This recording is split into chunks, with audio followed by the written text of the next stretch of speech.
Hi friends, this is your Dr. BP alias Dr. Bapuji Pullepu. See, in this video we discuss the classification of PDE, partial difference, or nature of the PDE.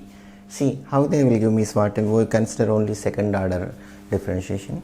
So, A into dou square u by dou x square plus B into dou square u dou x dou y plus C into dou square u dou y square plus D into f of, maybe you will get dou u by dou x, dou u by dou y,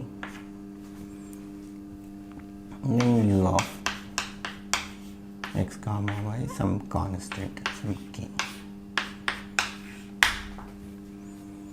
So my aim is what in second order terms only. Some people they may call A into uxx plus B into uxy, C into this.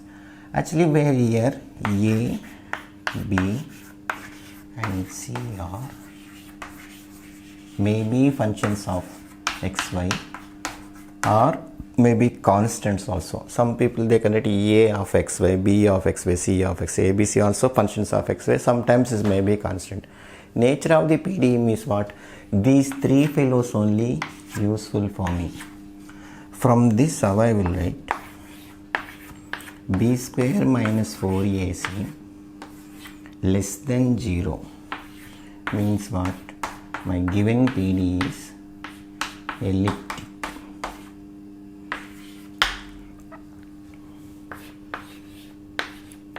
B square minus 4AC is equal to 0 means what? My given PDE is what? Parabolic. B square, this is equal to 0, you can remember parabolic.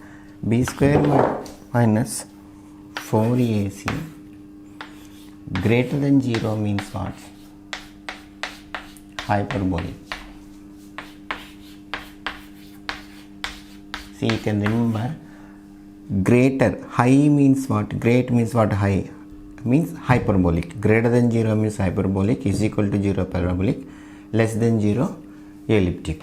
These three can remember. We do some problems. This is very important, nature of the PDE. Already I hope you have studied in third semester itself. Few problems we do, from there you will understand. Thank you for watching our channel. Kindly subscribe, share and comment. Inform to all of your friends in numerical methods. It's very useful, and be part of our service. Bye. We'll meet in next video. Bye.